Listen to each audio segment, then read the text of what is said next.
I see where is my market. Ọjà mi dà. No vex boss. A ti sáré power gan. Àti ẹ̀ ń làágùn. Ṣùgbọ́n ìmọ̀ràn ẹni kò jẹ́ ká mọ̀. A gbìyànjú o. Lójú game, Mighty gan ti jábọ́. Kí ló bá mi sọ? Tẹ́lẹ̀ kí n fọ́ kí n fọ́ orí mi. Mo fún yín ní for 2 hours. Boss ma. Ẹ tún wá ọjà mi fún mi. Ẹ parẹ́.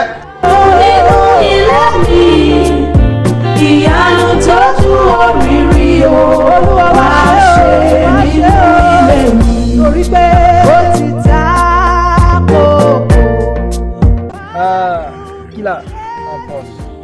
Where is Ikú sure ọjà tó wà lọ́wọ́ ẹ̀ wá sí yọ. Nǹkan kò bẹ̀rẹ̀ ṣe mákẹ́tì yẹn. Nǹkan kò lè ṣe 100% sure.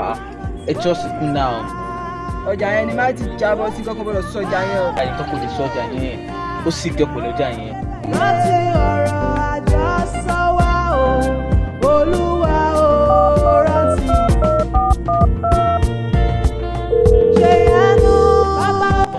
Tani ọ̀nà ọ̀bà kan máa ń pè yìí nọ́mbà kan tí ó lè fún kan máa ń pè. Hello, is there?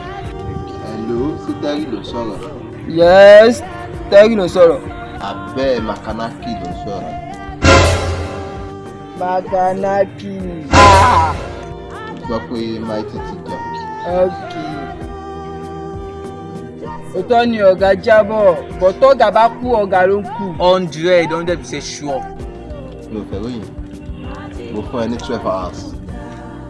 Kò ti dá market rẹ̀.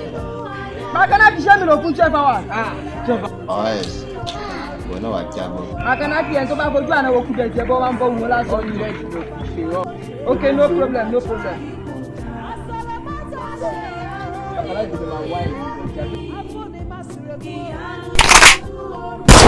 Àwọn ni ẹ.